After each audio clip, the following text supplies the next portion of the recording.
ಸ್ಥಳಾಂತರಿತ ಮಾರುಕಟ್ಟೆ ಕಟ್ಟಡ ಒಡೆದಿರುವುದನ್ನು ಖಂಡಿಸಿ ಮಾರುಕಟ್ಟೆ ನಿರ್ವಹಣೆಯಲ್ಲಿ ಕಾನೂನು ಪಾಲಿಸಲು ಒತ್ತಾಯಿಸಿ ಬಡ ವ್ಯಾಪಾರಿಗಳಿಗೆ ಮಳಿಗೆ ವಿತರಿಸಲು ಆಗ್ರಹಿಸಿ ಡಿವೈಎಫ್ಐ ಘಟಕದಿಂದ ಅನಿರ್ದಿಷ್ಟಾವಧಿ ಧರಣಿ ನಡೆಯಿತು. ಸುರತ್ಕಲ್ನ ಹಳೆಯ ಮಾರುಕಟ್ಟೆಯನ್ನ ಒಡೆದು ಅದೇ ಸ್ಥಳದಿಂದ 120 ಕೋಟಿ ರೂಪಾಯಿ ವೆಚ್ಚದಲ್ಲಿ ಮಲ್ಟಿ ಮಾರುಕಟ್ಟೆ ನಿರ್ಮಿಸುವ ಯೋಜನೆಯನ್ನ ಮಂಗಳೂರು ನಗರ ಪಾಲಿಕೆ ರೂಪಿಸಿದೆ.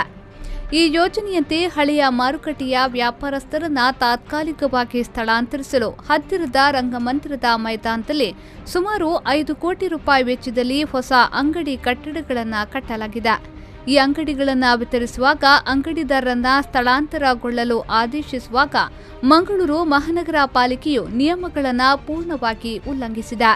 ಈ ಸಂದರ್ಭ ಮಾತನಾಡಿದ ಡಿವೈಎಫ್ಐ ರಾಜ್ಯಾಧ್ಯಕ್ಷ ಮುನೀರ್ ಕಾಟಿಪಳ್ಳ, ಸುರತ್ಕಲ್ ಮಾರುಕಟ್ಟೆ ಲಾಭಿಗೆ ಬಲಿಯಾಗಿದೆ. ಕಟ್ಟಡ ಒಡೆದ ಪ್ರಕರಣವನ್ನ ನಿರ್ಲಕ್ಷಿಸಿ ಒಡೆದವರ ಪರವಾಗಿ ನಡೆದುಕೊಳ್ಳುತ್ತಿದೆ. ಇದರ ಹಿಂದೆ ಶಾಸಕ ಮೊಯ್ದೀನ್ ಬಾಬಾ ಅವರ ಕೈವಾಡವಿದೆ ಎಂದು ಆರೋಪಿಸಿದರು. ಆದರೆ ಅದರ ವಿರುದ್ಧ ನಮ್ಮ ಹೋರಾಟದ ನಂತರ FIR ದಾಖಲಾದರೂ ಕೂಡ ಈಗಲೂ ಕೂಡ ಒಡೆದಾಕಿದವರ ಜೊತೆ ಶಾಮೀಲಾಗಿಕೊಂಡು ಈ ಅಂಗಡಿಯನ್ನು ಅವರಿಗೆ ಬೇಕಾದವರಿಗೆ ಹಂಚುವಂಥ ರೀತಿಯಲ್ಲಿ ಕೆಲಸಗಳನ್ನು ಮಾಡ್ತಾ ಇದ್ದಾರೆ. ಇದು ಒಟ್ಟು ಈ ಭ್ರಷ್ಟಾಚಾರದಿಂದಾಗಿ ಸುರತ್ಕಲ್ನ ಮಾನ ಕೂಡ ಹೋಗ್ತಾ ಇದೆ. ಸುರತ್ಕಲ್ನ ಜನರ ಹಣ ಕೂಡ ಇವತ್ತು ವ್ಯರ್ಥ ಆಗುವಂಥ ಸ್ಥಿತಿ ಇದೆ. ಪಾಲಿಕೆಯ ಮಾರುಕಟ್ಟೆಯಲ್ಲಿ ವ್ಯಾಪಾರ ಮಾಡುವಂಥ ಬಡ ವ್ಯಾಪಾರಸ್ಥರು ಬೀದಿಗೆ ಬೀಳುವಂಥ ಸ್ಥಿತಿ ಇದೆ. ಅದರಿಂದಾಗಿ ನಾವು ನಿಯಮಗಳನ್ನ ಪಾಲಿಸಬೇಕು. ಒಟ್ಟು ಈ ಹಗರಣದಲ್ಲಿ ಶಾಸಕರು ಪಾಲಿಕೆ ಕಮಿಷನರ್ ಜೊತೆಯಲ್ಲಿ ತುಂಬ ಜನ ಭಾಗಿಯಾಗಿದ್ದಾರೆ. ಅದರಿಂದಾಗಿ ಟೆಂಡರ್ ಪ್ರಕ್ರಿಯೆಯಿಂದ ಹಿಡಿದು ಅಂಗಡಿ ಹಂಚಿಕೆವರೆಗೆ ಮತ್ತು ಹೊಡೆದಾಕುವವರೆಗೆ ನಡೆದಿರುವಂಥ ಭ್ರಷ್ಟಾಚಾರವನ್ನು ತನಿಖೆ ಮಾಡಬೇಕು. ಶಾಸಕರು ಸರ್ವಾಧಿಕಾರಿ ರೀತಿಯಲ್ಲಿ ನಡ್ಕೊಳ್ತಾ ಇದ್ದಾರೆ. ಅವರಿಗೆ ಕಾನೂನಿನ ಪ್ರಜ್ಞೆ ಅಂತೂ ಸ್ವಲ್ಪವೂ ಇಲ್ಲ. ಪ್ರಜಾಪ್ರಭುತ್ವ ಏನಂತೂ ಗೊತ್ತಿಲ್ಲದಂಥ ಒಬ್ಬ ವ್ಯಾಪಾರಿ ಶಾಸಕ ಮೊಯ್ದೀನ್ ಬಾಬಾ. ಆ ವ್ಯಾಪಾರಿ ಶಾಸಕರಿಂದಾಗಿ ಇವತ್ತು ಈ ಎಲ್ಲ ಸಮಸ್ಯೆಗಳಾಗ್ತಾ ಇದೆ. ಅದರಿಂದಾಗಿ ಜಿಲ್ಲಾಧಿಕಾರಿ ತಕ್ಷಣ ಮಧ್ಯಪ್ರವೇಶ ಮಾಡಬೇಕು ಅಂತ ನಮ್ಮ ಬೇಡಿಕೆ. ಸುರತ್ಕಲ್ ಮಾರುಕಟ್ಟೆಯ ಬಗ್ಗೆ ಕಳೆದ 7 ದಿನಗಳಿಂದ ಹಗಲು ರಾತ್ರಿ ಧರಣಿ ಸಾರ್ವಜನಿಕ ಬೆಂಬಲದೊಂದಿಗೆ ನಡೆಸಲಾಗುತ್ತಿದೆ. ಆದರೂ ಇದುವರೆಗೆ ಸೂಕ್ತ ಕ್ರಮ ಕೈಗೊಂಡಿಲ್ಲ.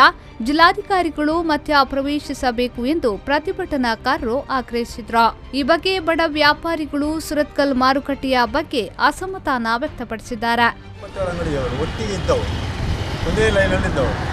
ಮುಂಚೆ ನಮಗೆ ಚೈನ್ ನೋಡುವಾಗ 22 ಅಂಗಡಿಗೆ ಒಟ್ಟಿಗೆ ಅಷ್ಟು ನಮಗೆ ಕೊಟ್ಟದ್ದು. ಈ ಸಲ ನಮ್ಮನ್ನು ಅಂಗಡಿ ನಮಗೆ ಎಲ್ಲಿ ಕೊಟ್ಟಿದ್ದಾರೆ 22 ಅಂಗಡಿಗಳು. ನಾವು ಒಟ್ಟಿಗೆ ಇಲ್ಲ ಈಗ.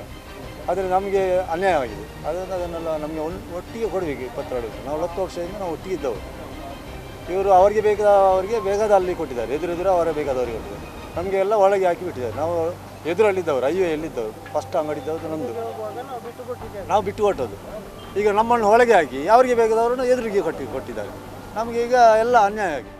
ಒಟ್ಟಿನಲ್ಲಿ ಕಳೆದ 7 ದಿನಗಳಿಂದ DYFI ಘಟಕದಿಂದ ಧರಣಿ ನಡೆಸಿದರೂ ನಗರ ಪಾಲಿಕೆ ಒಡೆದಿರುವ ಕಟ್ಟಡಗಳನ್ನು ಸರಿಪಡಿಸುತ್ತಿಲ್ಲ. ಸಾರ್ವಜನಿಕ ಆಸ್ತಿಯನ್ನ ದುರ್ಬಳಕೆ ಮಾಡಿದವರ ಮೇಲೆ ಕ್ರಮ ಕೈಗೊಳ್ಳಬೇಕು. ಅಕ್ರಮವಾಗಿ ನಡೆದಿರುವ ಅಂಗಡಿ ಹಂಚಿಕೆ ಪ್ರಕ್ರಿಯೆಯನ್ನ ರದ್ದುಗೊಳಿಸಿ ಹೊಸದಾಗಿ ನಡೆಸಬೇಕು. ಇಲ್ಲವಾದಲ್ಲಿ ನ್ಯಾಯ ದೊರಕುವವರೆಗೂ ಧರಣಿಯನ್ನ ತೀವ್ರ ರೀತಿಯಲ್ಲಿ ಮುಂದುವರಿಸುವುದಾಗಿ ಧರಣಿ ನಿರತರು ಆಗ್ರಹಿಸಿದ್ದಾರೆ. ಶರತ್ ಸಾಲ್ಯನ್, V4 News 24/7 ಮಂಗಳೂರು.